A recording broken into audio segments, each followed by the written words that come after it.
fadilatul ilmi wal ulama.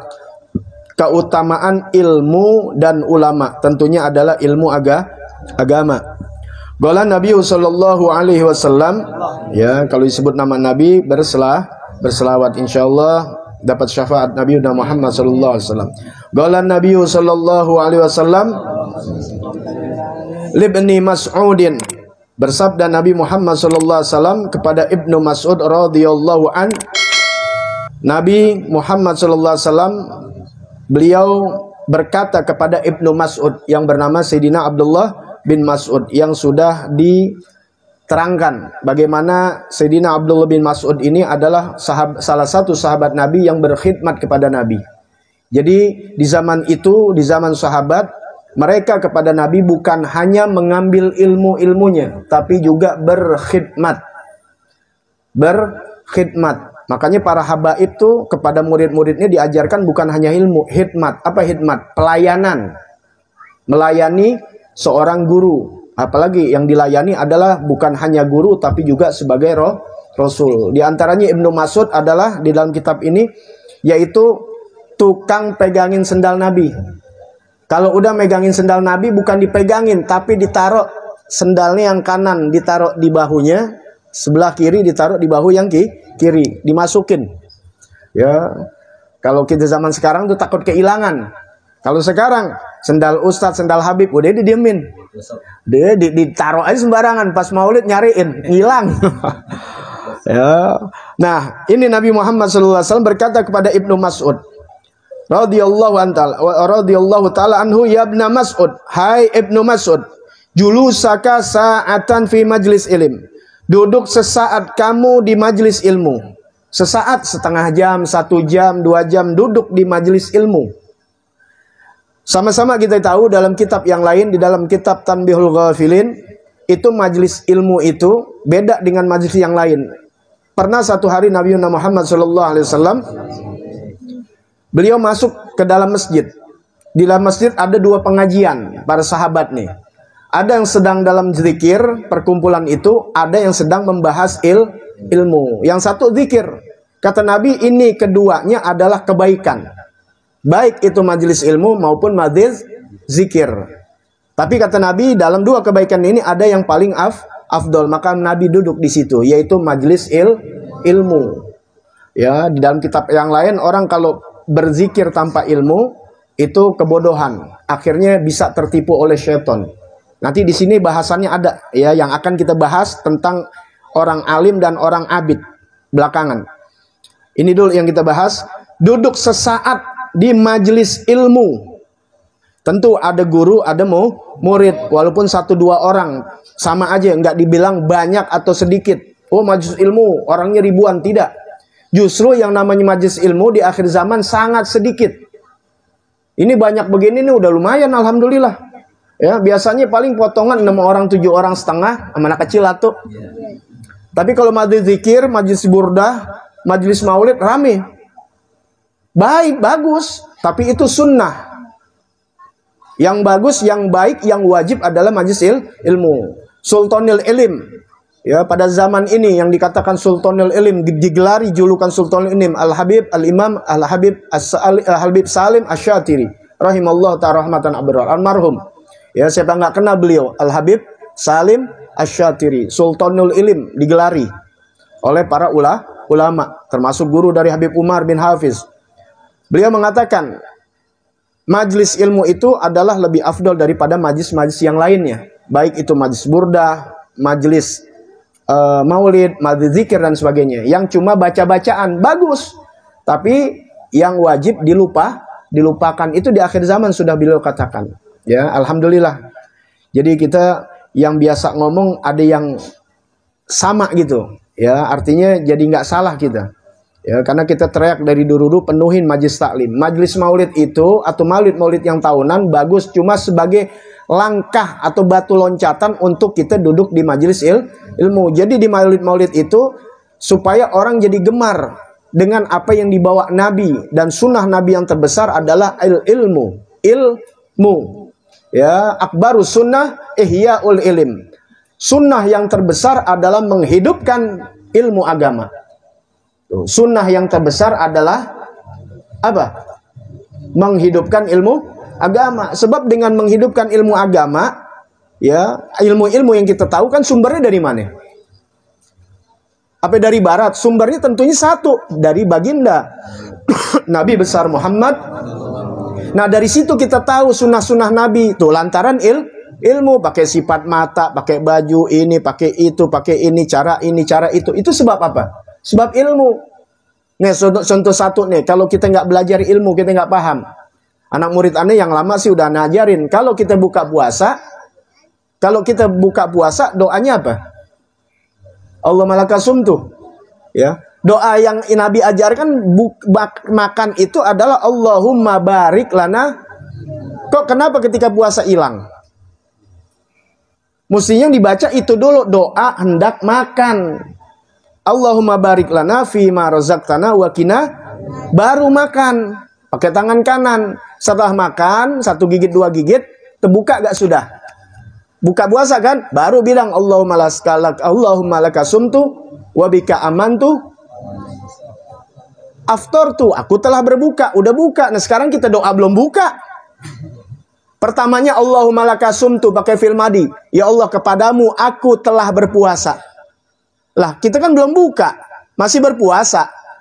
Tuh, artinya apa? Yang bagusnya adalah baca doa makan dulu. Habis doa makan baru kita makan. Habis makan baru itu kita doa. Ya Allah, kepadamu aku telah berpuasa. Kepadamu aku telah beriman, dan kepadamu aku berbuka puasa yang telah menghilangkan dahagaku. Kan begitu. Nah, sekarang buka belum udah hilang dahaga, dari mana ceritanya? Ya, nah itu salah satu. Belum lagi banyak yang hal lain. Itu baru yang sekedar sunnah. Bagaimana tentang yang wajib? Ya, ini jangan tidur nih. Ya, kan majelis ilmu begitu. Ya, jangan tidur.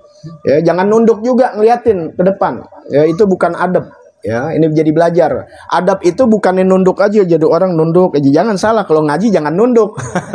Tidur, hadapkan. Cuma kalau sama orang tua, sama guru jangan liatin mukanya kayak berantem. Apa lo? Liatin apanya? Dadanya. Jadi kalau diajak ngomong sama orang tua, diajak ngomong sama guru, jangan nunduk, nggak adab malah. Ya, nggak adab. Tapi memandang, tapi jangan mandang mukanya kayak orang mau berantem, tapi pandang dadanya, artinya muka kita hadapkan. Ya, nah itu belajar tuh. Ya, ada lagi orang nyebut aneh sih, masya Allah, ini tawadu. Misalnya kita dia bilang tawadu, ya, ba'da tawadu tarofu.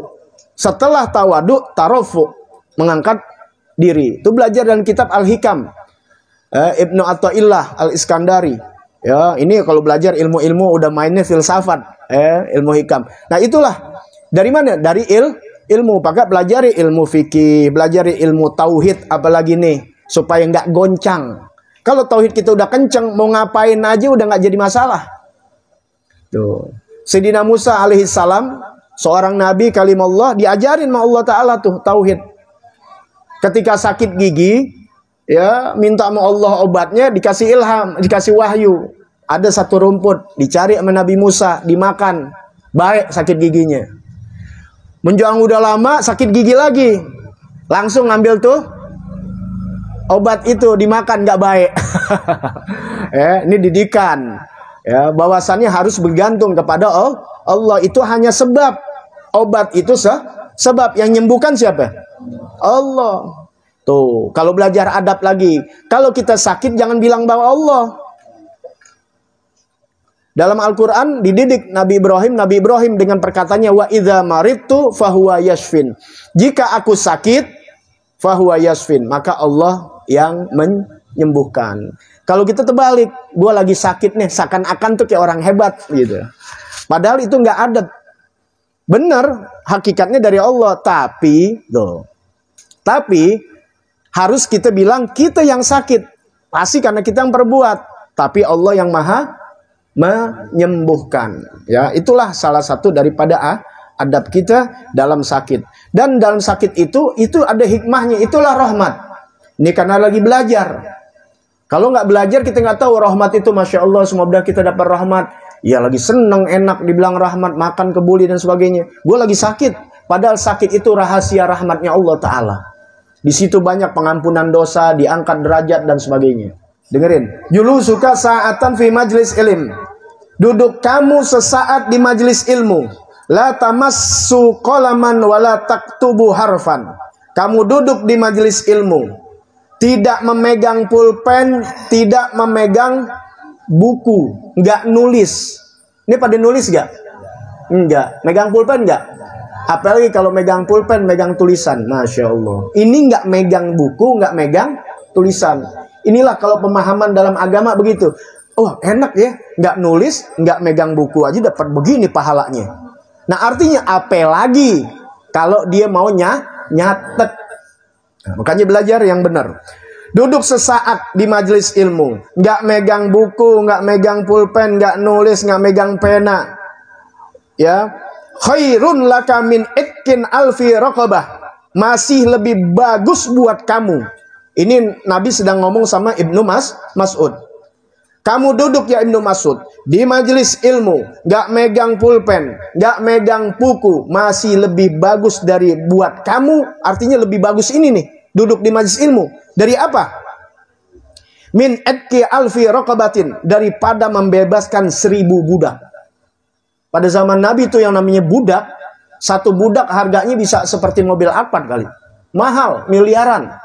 Budak itu bukan lebih dari pembantu, bisa dimilikin budak. 1000 budak yang kita bebaskan masih jauh lebih bagus duduk di majelis ilmu. Kemudian apa lagi? Wa nadruka ila wajhil alim khairun laka min alfi ya farasin tasaddaqta biha fi sabilillah. Memandang kamu kepada gurumu, memandang kamu kepada wajah orang alim masih jauh lebih baik daripada 1000 kuda yang kau sedekahkan di jalan Allah Subhanahu wa taala. Ya, ada perang fisabilillah, nyumbang 1000 kuda. Tahu satu kuda sekarang harganya, kuda Australia, kuda Arab. Masya Allah. Harganya miliaran, 1000 kuda, 1000 miliar. 1 triliun kalian sumbangkan di jalan Allah. Hebat tuh orang, Masya Allah. Dermawan. Tapi kalian duduk di majelis ilmu, masih jauh lebih baik. Pahalanya, ganjarannya di sisi Allah. Dengan apa? Nazruka tuh memandang guru, memandang orang alim itu. Mandangnya bukan mandang kesel. Nazru mahabbah, pandang dengan kecintaan, mandang cinta. Ya, kita kebanyakan mandang cinta melawan jenis sih. Dia cewek mandangnya dia cinta. Yang lawan jenis mandangnya cinta. Sama guru mandangnya kagak ada mandang cinta. Cintanya bukan cinta-cinta. Ini bukan ya. Mandang cinta, mandang sayang. Mandang orang tua. Oh, nanti ada nih tentang orang tua. Ya, memandang orang tua inti dengan pandangan kasih sayang. Allah ciptakan dari pandangan kita malaikat. Yang malaikat itu akan istighfar sampai hari kiamat. Oh, ya, pandang-pandang, makanya sering orang tua mandangin gitu, bukan mandangin hasud. Pandang orang tua, udah buang dulu dikit 1 malaikat. Pandang lagi cinta 2 malaikat. Tuh malaikat ngapain? Istighfarin buat kita. Minta ampun kepada Allah buat orang yang memandang tersebut. Ya, ajaran ahli sunnah udah paling enak, pahala banyak, cumanya susah duduk di majelis ilmu, makanya gak tahu-tahu. Ya. Kemudian wassalamuka alal alim, dan engkau beri salam kepada orang alim. Nah kalau ada orang-orang alim ini, ada kiai, ada habib, ada ajengan orang-orang alim, ente beri salam, assalamualaikum, assalamualaikum, beri salam. Khairun laka, lebih baik buat kamu min ibadati alfi sanah, daripada ibadah 1000 tahun. Ibadah sunnah ya. Orang ibadah sunnah 1000 tahun, ada orang duduk di majelis ilmu, kemudian dia beri salam. Ini bukan hanya duduk di majelis ilmu, dia ketemu di acara maulid, ketemu di jalan, dia beri salam. Ya, itu lebih bagus daripada 1000 tahun ibadah. Ya. Baik, ini kada ya, mana dia tuh? Kada zakarahul Hafiz Al-Mundhiri fi Durratul Yatimah. Ini disebutkan oleh Al-Hafiz. Al-Hafiz ini orang yang apal lebih dari 100.000 hadis dengan sanad-sanadnya. Fulan. Kita satu aja kagak apal. Bagaimana sanadnya? Ya. Ini disebutkan oleh Al-Hafiz Al-Mundhiri fi Durratul Yatimah. Fi Durratul Yatimah. Dalam kitabnya namanya Durratul Yatimah.